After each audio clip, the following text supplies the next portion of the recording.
Can anyone help me? I gave up my dream for you. And you used me. It all started because I found out my husband's secret. I designed the crash. I left her to suffer, just to test her loyalty. I couldn't believe it when I heard the news. After 10 whole years of being by his side, all I got was just being tested. I know it's time I start protecting myself in my own way. In this world, if you want to play with a woman's heart, you better be prepared to pay any price. My name is Olivia Hayes. I used to be the brightest rising star in New York's dance scene. But now, my left leg is ruined, and my marriage is dead. All of it, caused by him. Ethan Carter embezzled company funds to help his childhood friend, Chloe Morgan. Then he took her abroad for a whole week. A week. No calls. The company ran out of cash. I begged everyone for help. Even sold my mother's inheritance, and it triggered my old injury in my left leg. When I finally found Ethan, I overheard it by accident. Madam really sold her inheritance and stayed waiting for me? She passed my 2 tests perfectly. One more chance like this, and I'll go back and live a good life with her. She's been with you for 10 years. If she knows you deliberately neglected her to tuition her, she may never forgive you. This I didn't think it through. But I just wanted to know if she truly loves me. Don't worry, I'll make it up to her big time once I get back. What about the 3rd test? How will you arrange it? I want to see if she'll do anything irrational. If she's willing to endure and change for me, then she's my ideal of partner. I froze right outside the door the moment I heard those words, and it felt like all the blood in my body had turned cold. So the company crisis was all his design. My heart felt like it was soaking in ice water. It couldn't help reminding me of these 10 years, from falling in love in college to walking down the aisle, accompanying each other through countless days and nights. 10 years of my sincere devotion only turned out to be a loyalty test for me. It hurt so deeply. I wiped away my tears and dialed a number I'd saved for a long time. Lucas, I agree to the cooperation you mentioned before. I'm going back to New York tonight. We'll talk details then. While I was packing my luggage in the hotel, an unexpected guest, Chloe, knocked at the door. Olivia, what a coincidence. Ethan was worried I was in a bad mood, so he brought me here to unwind. Don't get me wrong. 10 years with him can't compare to our childhood bond. Seeing her smug look, I found it ridiculous. So I've decided to step aside. Chloe froze instantly and asked me back in disbelief. Really? Find a lawyer to draft a divorce agreement and have Ethan sign it. After that, you'll never see me again. Deal. I'll go right now. An hour later, I had the divorce agreement. No attachment, only relief. I immediately hailed a taxi to the airport and took the earliest flight to New York. When I arrived in New York, Lucas was already waiting at the airport. In Lucas's conference room, I transferred Ethan's core projects and assets to him. Lucas handed me a velvet box, inside which was the emerald necklace I had sold. Thank you, Lucas. Back at the villa, I burned 10 years of love diary. The flames devoured the sweet memories and my last trace of reluctance. As I walked to the door, it suddenly opened. Where are you going? Before I could answer, he pulled me inside. Olivia, are you really leaving me? It's clearly you who was in the wrong first. I've waited so long, and this is how you treat me? I pushed him away in a panic. Ethan, calm down! Calm down! You're leaving me! How can I be calm? During the argument, he shoved me down beside the table. My leg hit the corner of the coffee table, my old injury tearing with excruciating pain, leaving me barely able to breathe. Ethan suddenly came to his senses, panic flashing across his face.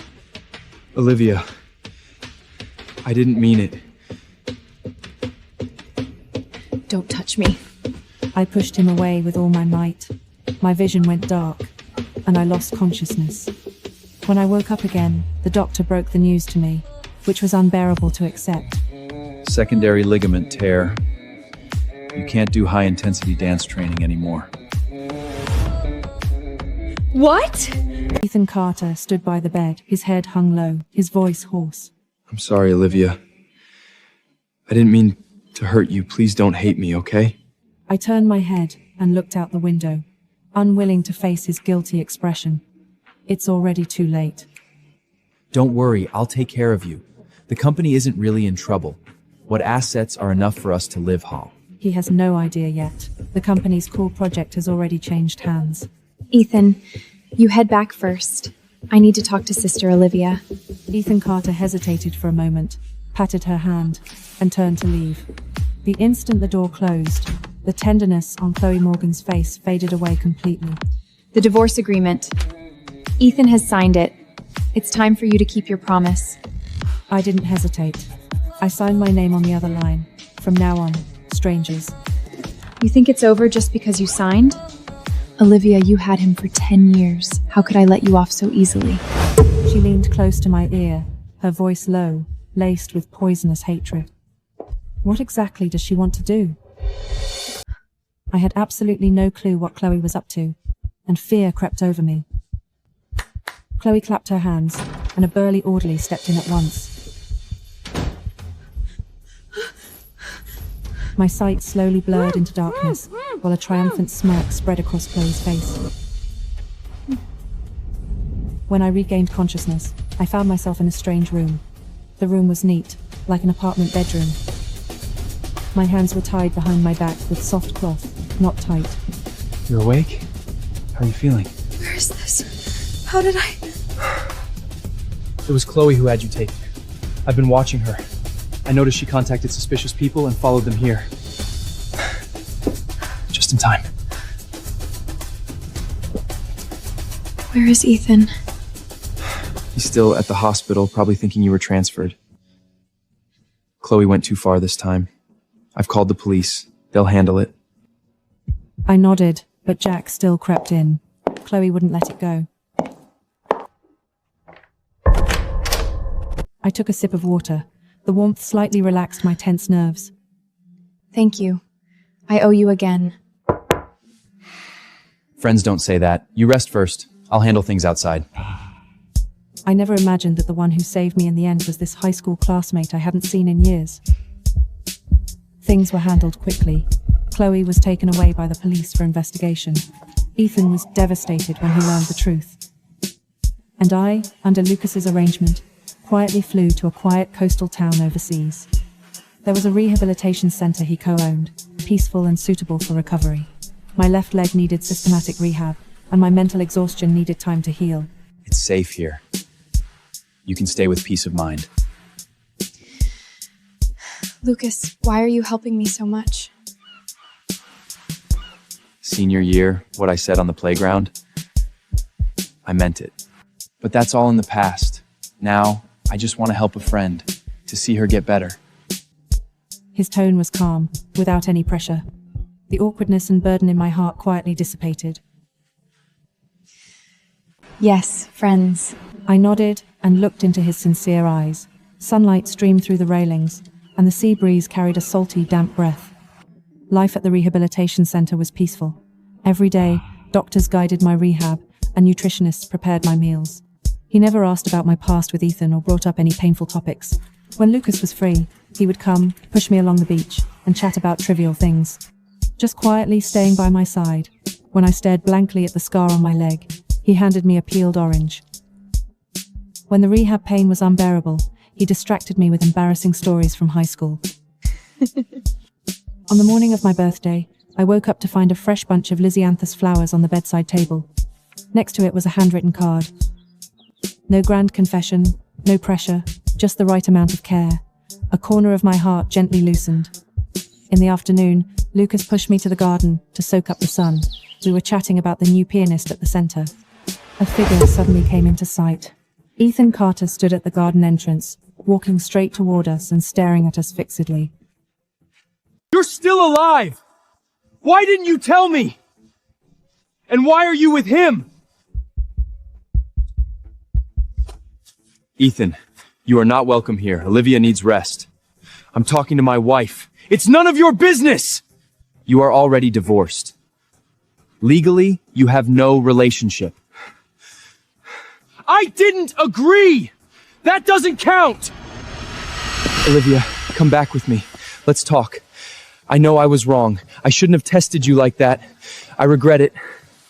I'll make it up to you. I'll be good to you for life. Please forgive me, okay? My heart was completely calm, no hatred, no ripples. Ethan, we over. It ended the moment you chose to treat our marriage with lies and calculations.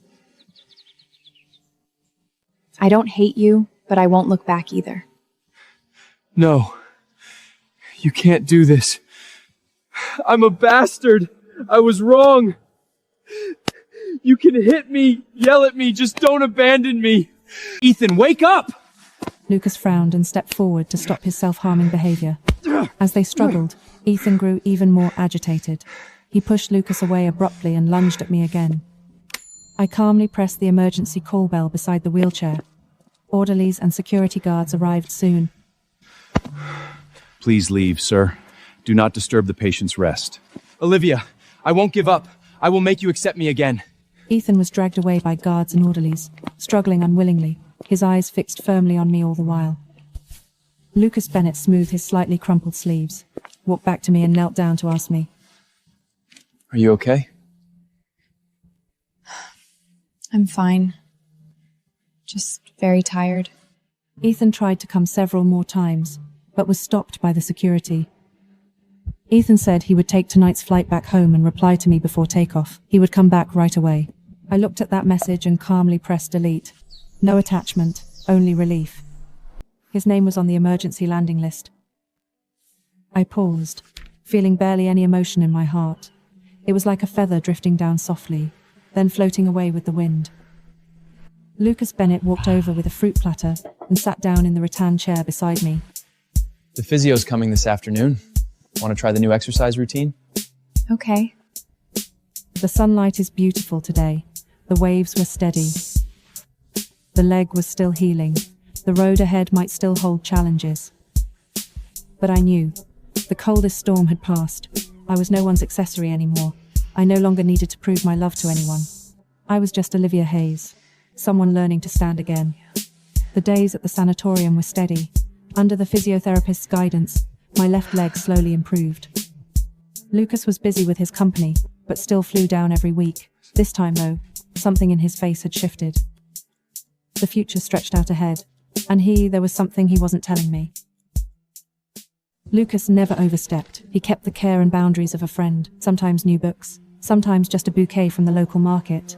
The chef and the dietitian started quarreling again, just over 1 gram of salt. 3 months passed like that. The days weren't endured anymore. They were lived. He showed me something beyond love and marriage, another kind of bond between people, reliable, warm. 3 months later, one evening, Lucas wheeled me to the seaside lookout. The sunset dyed the sea gold and crimson, breathtakingly beautiful. Then Lucas spoke, his tone more serious than usual. There's something I'd like to discuss with you. I turned to look at him. I invested in an arts and culture foundation. It supports people with disabilities and those in recovery, in artistic creation and participation. Right now we're missing an advisor, someone with an arts background who understands the mindset of someone in recovery. I think you'd be perfect. This isn't sympathy or charity. I believe your experience and professional background could genuinely help these people. I don't have management experience, and it's been a long time since I left the stage. Experience can be gained. What the foundation needs more is a heart that understands art and understands suffering. I watched the scene where sea met sky. A long absence stirring rose in my chest. It was the feeling of being needed, being recognized, of still being able to create something of value. I heard myself say, I can try. Lucas smiled. The last light caught it, so open. That's great. We'll go over the details once you're back in the country. Back in the country. Those words made me pause. That city, New York, it held too many memories. Sweet ones, painful ones, shattered ones. But thinking of it now, I no longer felt the urge to run. Maybe I really was ready. When we landed, New York was drizzling. The air was damp. It smelled like the city I knew. Lucas had arranged a driver. He was taking me to the apartment he'd rented for me first. The apartment was in a quiet neighborhood. Good light, simple and comfortable. It's not far from the foundation office, convenient to get around. Settle in first. No rush to start work. In the days that followed, my leg healed fast. I busied myself sorting out my new home, getting used to the pace of life in New York, and catching up with a few old friends. I heard Ethan's company went through major upheaval after you left. Ethan's company lost its core projects. Funding was tight. They said he'd lost weight. Chloe Morgan's case had been settled. She was convicted of unlawful imprisonment. Hearing this, I felt no satisfaction, only the calm that comes after all the storms have passed. A week later, I officially started at the foundation. The work was more challenging than I'd imagined, and more meaningful. I planned events with the volunteers, visited rehab centers, listened to the stories of dancers who had temporarily lost their wings. Their resilience and their hunger for dreams often gave me strength. So this was it. In healing others, I was healing myself. They were dancers who'd lost their wings for a time, just like I had been. On the day of the Foundation's first public art workshop, many people came. I was busy coordinating the event. I turned around and saw a figure I never expected. Ethan. He stood in the corner of the gallery, in a dark suit, thinner than I remembered. He seemed to sense my gaze. He turned. In that moment our eyes met. His gaze was complicated. There was shock, guilt, and something suppressed. He walked toward me, stopped a few paces away. Olivia, I saw the Foundation's announcement. I knew you'd be here. I said nothing, waiting for him to continue. I came to see this, and to say sorry to you in person. I did too many wrong things in the past. Hurt you with what I thought was love. I'm not asking for forgiveness. I just want you to know, I truly regret it. Seeing you now, doing well, doing something meaningful, I'm happy for you. He looked at me. There were visible red veins in his eyes. Thank you. It's all in the past. He seemed surprised, I responded, paused a beat. Then something bitter and relieved surfaced in his eyes. That's good then. I won't bother you again. Take care, Olivia. He gave me one last long look, turned, and his back slowly disappeared into the gallery crowd. I stayed where I was. My heart was calm. No resentment, no ripples. Like watching someone who once walked a stretch of road with me finally take his own fork, and we had long been on different roads. After the workshop ended, Lucas came to pick me up. Did everything go smoothly today? It went well. After a moment's thought, I mentioned it anyway. Ethan was there. Lucas's hand paused on the steering wheel. Did he give you trouble? No. He just came to apologize, said a few words and left. As long as you're okay. Outside, the city lights were coming on. New York glittered. I suddenly spoke.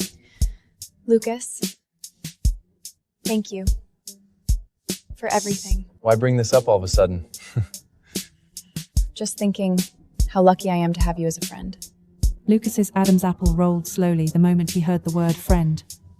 Being able to help you, I'm glad too. A soft, tranquil warmth flowed gently through the air. The days after that, because of the Foundation, we were in touch more and more. We often discussed projects, shared simple dinners after working late. It felt natural, something unspoken growing. I could feel it, something quietly shifting between us. It wasn't a blazing passion. It was a slow, steady warmth, trust, built day by day. On the night the Foundation's first major charity exhibition closed, the team gathered to celebrate. Spirits were high. Everyone had a little to drink. Lucas walked me home, but when we reached my building, he didn't leave. Olivia, there's something I've been wanting to say for a long time. Lucas stopped me. In the night, his eyes were bright as stars. That confession in high school, maybe it was too early, too rash. But all these years, you've always been here. Not an obsession, just care. I just wanted you to know. Meeting you again, watching you go through pain and then stand up step by step, stronger and brighter. This feeling, it's only grown clearer. I'm not asking for an answer now. I don't want to pressure you. I just need to tell you, Olivia, I like you. The kind of like, where marriage is the goal, where we walk the rest of the road together. Take your time, however long. I'll wait. He had seen me at my worst and walked with me toward a new life. He gave me respect, space, unreserved support. I whispered in his ear, okay. Lucas's arms tightened. His voice had a tremor he couldn't hide. Really? I said, He let go of me, looked down into my eyes. His smile grew inch by inch bright enough to dazzle. Well then, Miss Olivia, would you like to be my girlfriend? I'd like that. In that moment, no grand vows. Just two hearts that had weathered storms, finally honest with each other. Being with Lucas didn't flip my life upside down. We were still busy with our own things. But now there was an unspoken thread of care between us. He'd bring late-night snacks when I worked overtime. I'd remind him to rest when he was traveling. Weekends, sometimes we hiked in the countryside. Sometimes we just curled up at home with an old movie. Our relationship rooted quietly in the ordinary, steady, growing. Ethan and I never crossed paths again.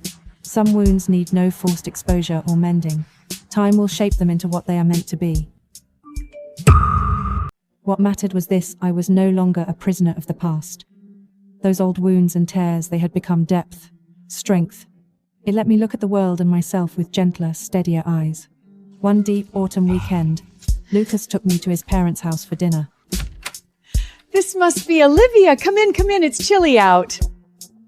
The mood around the table was light. They told stories about Lucas as a boy. Laughter kept breaking out. Eat more, you're too thin. Lucas says you've worked so hard during your recovery. Thank you, Auntie.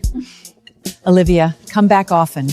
If Lucas ever gives you trouble, you tell me. I'll set him straight. On the drive back, the ginkgo trees were gold, like a bright road leading into the future. My parents really like you.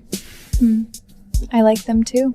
I knew there might be storms ahead, but I wasn't afraid anymore, because I had someone to walk with, and a clear path in my heart. The days flowed smoothly, like a stream around smooth stones. My relationship with Lucas in the day-to-day, it settled into something solid, real. Those old wounds and tears, they had become depth, strength. It let me look at the world and myself with gentler, steadier.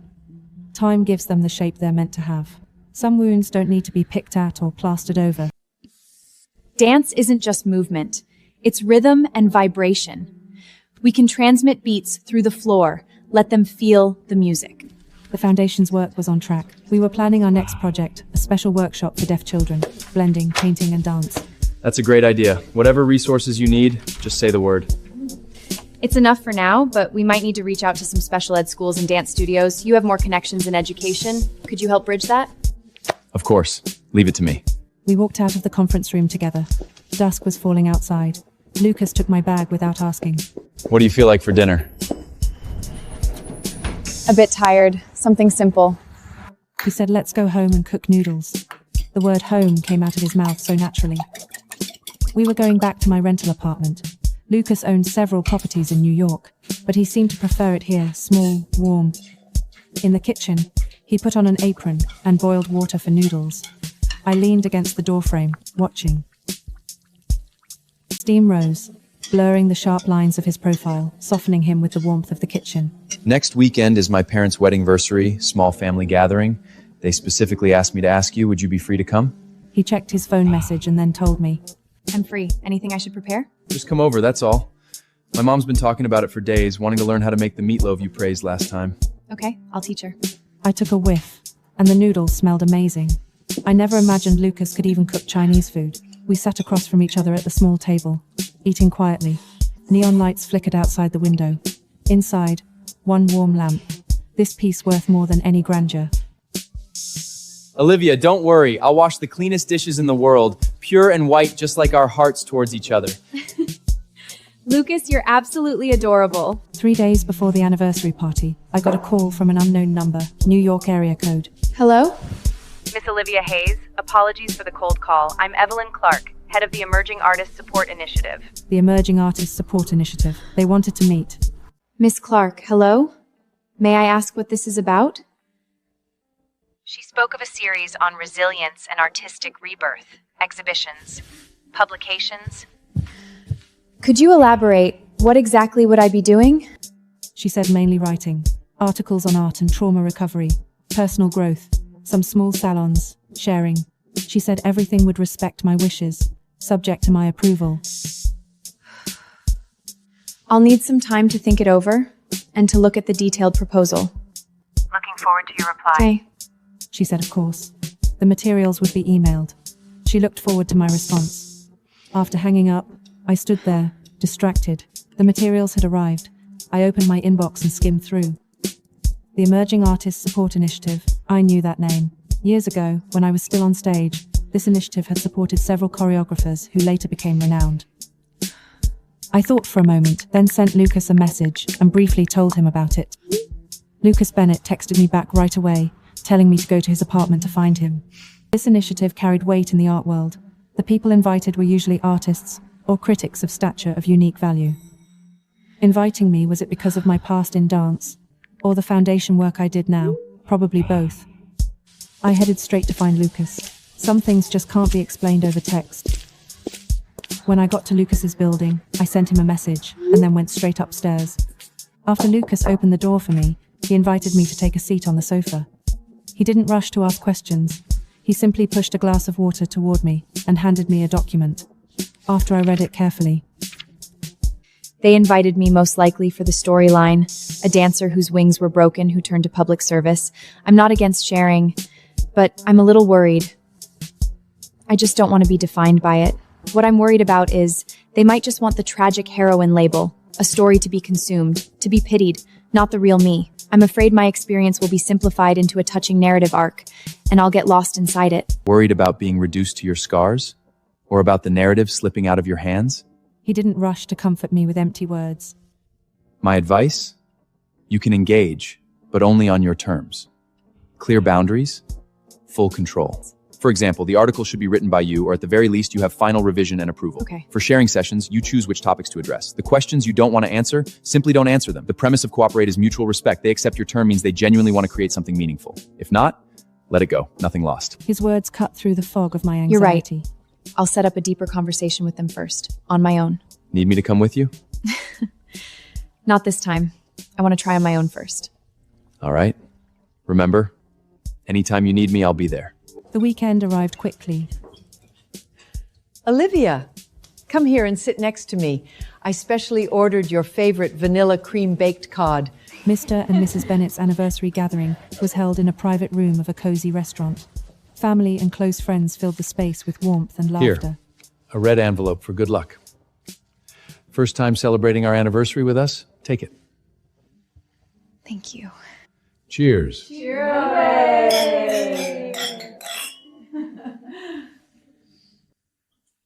I couldn't refuse, so I accepted the red envelope under Lucas's smiling gaze. During the meal, everyone chatted about ordinary things. Someone asked about my work at the foundation. No one had a probing tone, and no one tried to judge anything. I quickly thanked her. Aunt Sarah is a middle school music teacher. Every word she spoke came from the solid, warm ground of real classroom experience. Thank you so much, Aunt Sarah. That would be incredible. I'll definitely take you up on that. Oh, look at this one. Oh, this is a good one. Then came Lucas, as a child. Oh, Lucas, look at you. Oh, that's adorable. Mom, please, not that one. Look, this is Lucas's high school graduation photo. Olivia, see if you can find yourself in it. In the photo, boys and girls in uniform stood in rows. I quickly found myself. Then I saw Lucas in the front row, center. Found. Time seemed to fold in on itself. Two strangers in a photograph, walking different paths, separated by crowded hallways and years of silence. They never imagined that one day, their lives would intertwine like this.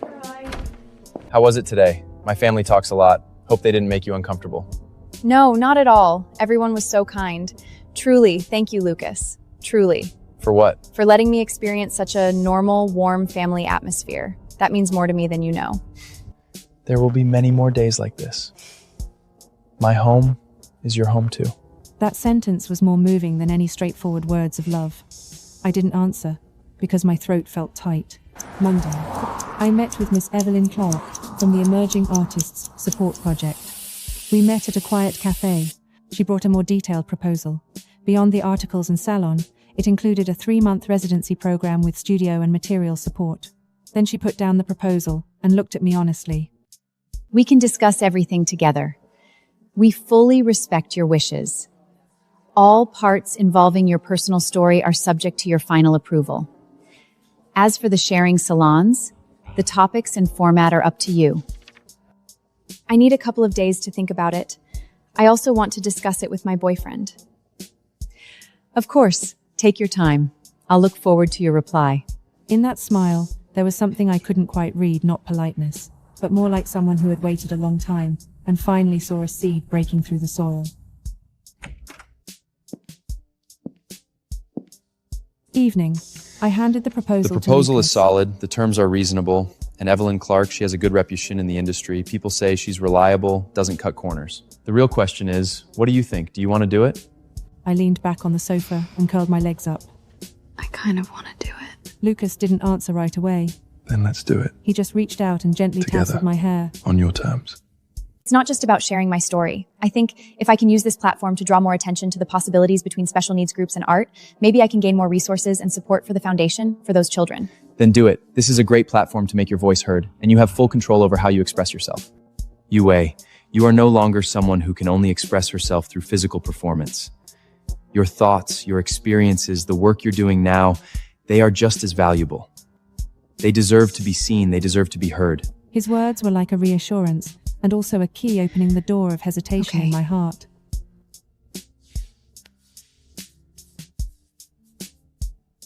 The next day, I replied to Miss Evelyn Clark, Okay, agreeing to I'll the do it. collaboration.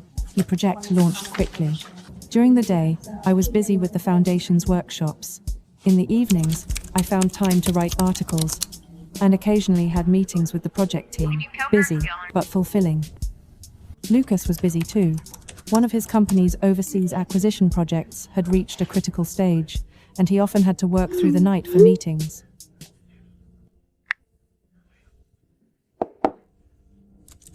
We saw less of each other, but we still called or messaged every day. Workshop venue confirmed. The volunteers are amazing.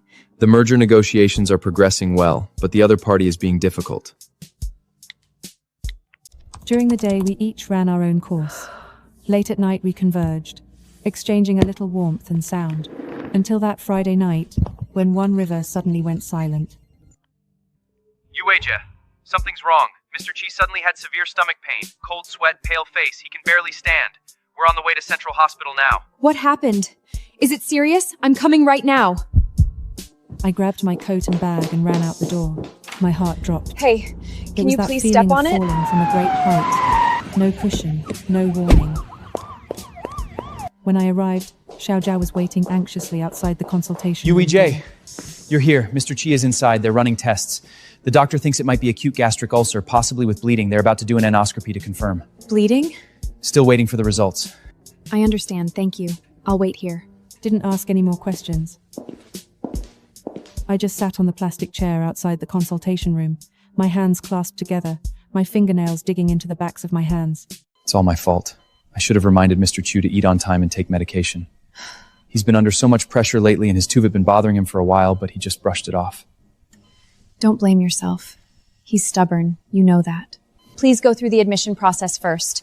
The endoscopy shows a bleeding gastric ulcer. He'll need IV fluids and medication to control the bleeding. Fortunately, you got him here in time. I'm here, I'm family. I urged Xiao Zhao to go home and rest. Go home and get some rest. I'll stay with him. You can come back in the morning. The room grew quiet. Only the soft beeping of the cardiac monitor and Lucas's even but somewhat weak breathing remained. Even in sleep, his brow was slightly furrowed, like a string that had been pulled taut for too long and had finally snapped, but the tension of it was still etched into his muscle memory. He has always been so strong, so calm, so reliable. A nurse came in to change the IV bottle and softly explained the precautions. I noted everything down: when to change the medication, how long to fast, what temperature threshold to call the doctor. Outside the window, the sky slowly began to lighten. The first ray of sunlight slipped through the blinds and fell onto the white hospital sheets like a thin gold thread. A new day had begun, but my world had gone through another small earthquake that night. He opened his eyes, turned his head, and saw me asleep by his bedside.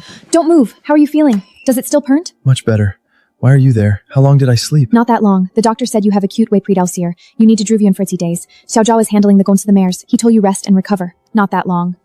The doctor said you have acute gastral healthier. You need to be hospitalized for a few days. Xiao Zhao is handling the company mares until you rest and recover. Sorry for worrying you. If you know it worries people, then take better care of yourself. No work is yours more important than bothering you. Why didn't you say anything? This time, maybe I was just too tired. No more of this from now on. Regular meals, medication on time, regular checkups. I will supervise you. Everything. All right. I'll listen to you.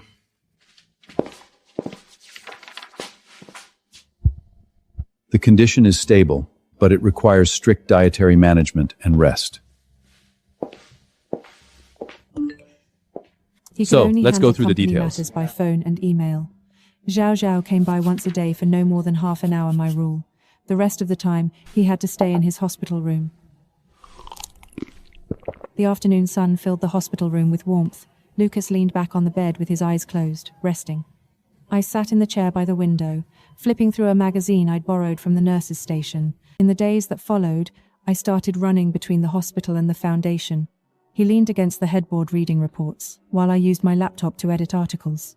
The air carried a faint smell of disinfectant, and also a sense of quietly being there for each other. This Hylas always be conditive and always takes on everything himselfly. With you here, we feel whore at ease.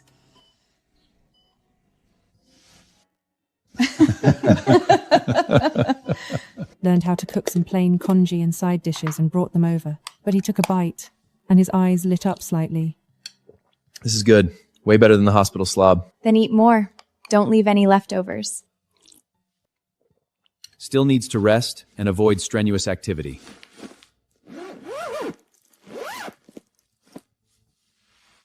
I need to go home to recuperate. I'll have to trouble you again. What are you saying?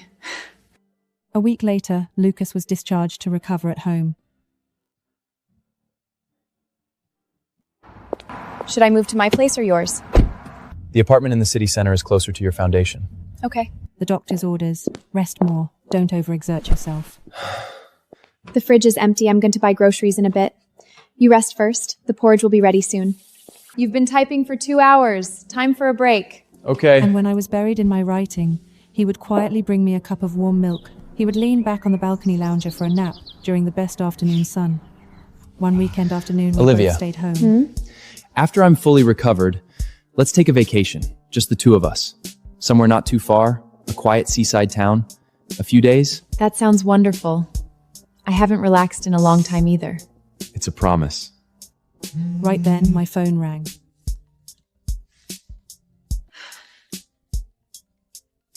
Olivia, great news! Your first feature article was published on our partner media platform, and the response is wonderful. So many readers said they were deeply moved. A lot of people are also starting to pay attention to our follow-up publicity projects. Also, the first sharing salon, the one we adjusted pasting on your suggestions, has been finalized, mid-month next month. The theme is art, growing above the scars, and we would like to invite you to be the keynote speaker. Thank you for telling me all this. I'm really happy to hear it. It's because you wrote so well, Olivia. Your sharing has power. You are influencing and changing people in your own way, and that's really something wonderful. Yes, I understand.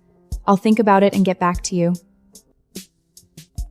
Hanging up, I looked up and saw Lucas's smiling eyes. Congratulations.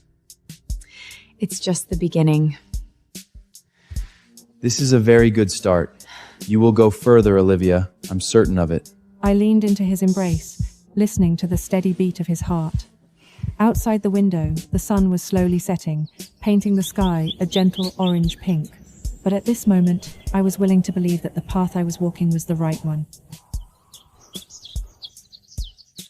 He bought a coffee machine. In the morning, the sound of grinding beans and the aroma of coffee became our new background music.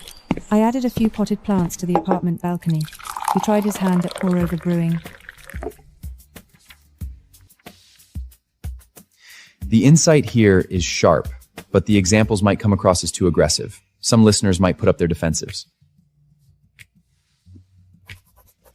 Here, the sentence, dance is the language of the body, and when the body is limited, language needs to find new mediums is excellent and very powerful. See this line? The point is strong, but the wording is a little sharp. Try softening the example so people don't feel attacked. They'll listen longer if they don't feel judged. The night before the salon, I was a little nervous.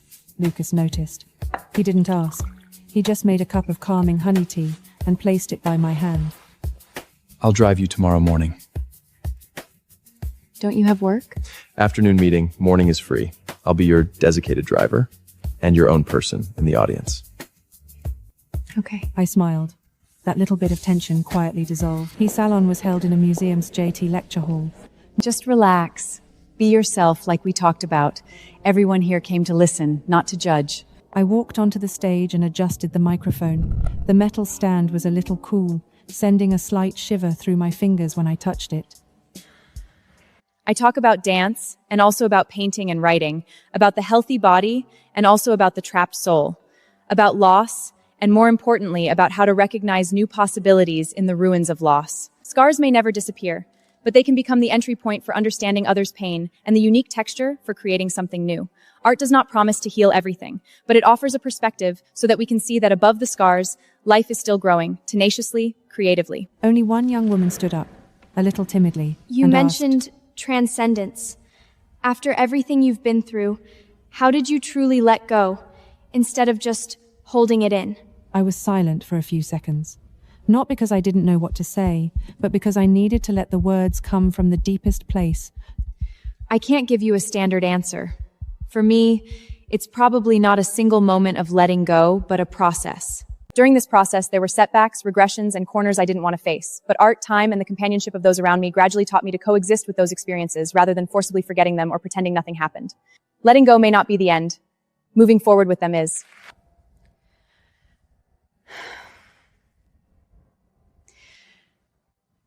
So, I'm still on my way. Thank you for your question. The young woman sat down, deep in thought. I saw Lucas at the back of the room, giving me an affirming look that looked was light, but it landed on my heart like a seal.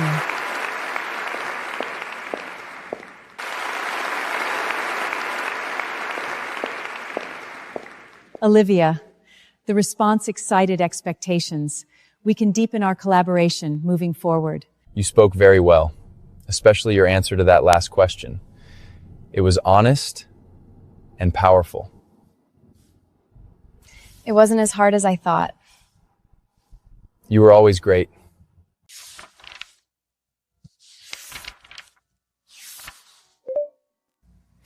This Media Outers audience is too broad. It might be hard to control the direction of the story. I suggest passing on this one. This public wantry project has a good direction, but the organizer's capacity is questionable. Let's wait and see. This one, university lecture. The audience is relatively pure. Students. It's a good place to plant seeds. I was thinking the same thing. That afternoon, the sun was shining beautifully. I was sitting by the study window revising an article when my phone rang. An unfamiliar New York local number flashed on the screen. Hello? May I ask if this is Miss Olivia Hayes? Speaking. Who is this? My name is Williams. I was Mr. Ethan Carter's personal attorney. Attorney Williams, what can I do for you? I'm sorry to disturb you. Mr. Carter had a will notarized. Some movable assets and one property are to be handled in a way that concerns you. According to procedure, I need to inform you and possibly have you go through some formalities. I'm confused. Mr. Carter and I are divorced. We have no legal connection anymore. Yes, we're fully aware of that. This will was drafted and notarized after your divorce, before Mr. Carter left the country. What's involved is not division of marital property. It's some personal arrangements he made. If it's convenient, we could meet in person to discuss. Of course, you also have the right to decline. Of course, here's my contact information. Let me know whenever you decide. I hadn't thought of this person in a long time. Not that I had forgotten I had just placed him very, very far away. So far that I thought I would never walk back there again. Ethan, what is he thinking? What's wrong? Something at work? I thought for a long time. The sunlight outside turned from gold to orange, slowly sinking toward the west. Do you want to go? I said, I don't know. It feels like opening a corner of a chapter I've already turned. Ask yourself, when you try to understand, is it more of a shock or a relief for you? If you're just curious, or feel like there's something unfinished, going might actually help you let go. If you don't care, or it might even make you unhappy, then don't go. The choice is yours. I thought for a long time. Then I said, I want to go see. Not for him, but for myself. I want to know what he left behind. Knowing that might truly bring this to a complete close. He held my hand tighter. Okay. I'll go with you. 3 words like 3 nails, anchoring my drifting heart to some solid ground. I'll be right outside. His voice was very light, but that outside wasn't a distance. It was a promise. I nodded and walked into the conference room alone. Ms. Olivia, first let me apologize again for disturbing you.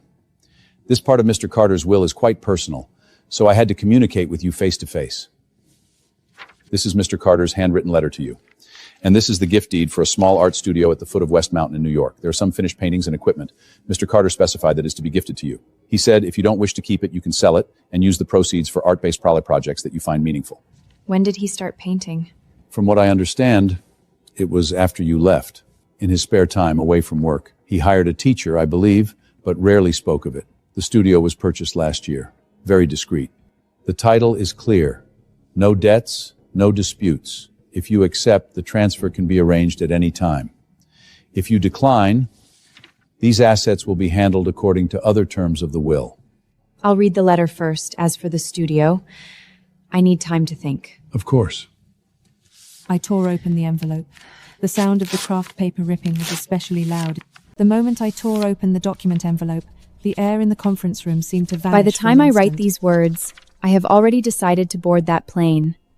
Not expecting a reply to that text message, just giving myself a reason to leave. Looking back on half my life, my biggest mistake was hurting you in the name of love. I designed those tests thinking they could measure true feelings, but they only measured my own narrowness and foolishness. What I lost wasn't just your love. I lost the ability and the right to love. Dance was your wings, and I broke them. That's a debt I can never repay. A late apology has no weight, but it's all I have left. The studio and those clumsy paintings, they are my attempt to understand your world. A foolish imitation. They belong to you. Do with them as you wish. If they can be exchanged for a little help for those who also have wings but are temporarily trapped, that would be my tiny, insignificant atonement. I will not say forgive. I only hope that from now on, your life will be all smooth roads and sunshine. Ethan Carter. Final words. The letter was short. No pleas for forgiveness. No justifications. Just a very calm ending. Every word was like a stone washed countless times by a river, the edges worn away, but the weight's still there. I finished reading. And regarding the studio? I accept the gift, but I will dispose of it as soon as possible. All the proceeds will be donated to the foundation I work with, to establish a special fund supporting young people with physical disabilities who want to learn art. Understood. I will prepare the relevant legal documents as soon as possible. Money from selling the studio, according to my wishes, went entirely into the foundation's newly established Morning Wings Special Fund. Lucas had fully recovered. The acquisition project had concluded smoothly, and the company had reached a new stage of development. In the afternoons, we either walked aimlessly along the coastline, picking up strange, smooth stones and shells polished by the waves, or lounged in the courtyard chairs, each reading our own book, occasionally sharing an interesting passage. One evening, we sat on the seawall watching the sunset. A large orange-red sun slowly sank below the sea. Olivia. After we go back, let's get married. I didn't answer right away. Instead, I turned back and watched the last thread of golden light swallowed by the sea. The sky shifted from brilliant to deep blue. No cheers, no emotional embrace. He just reached out and held my hand. His palm was warm, pressed tight against mine. The sea breeze kept blowing. The stars kept shining. I leaned against his shoulder and closed my eyes. May the rest of my life be filled with warmth, and may my steps never cease. But right now, I just wanted to listen to the sound of the tide.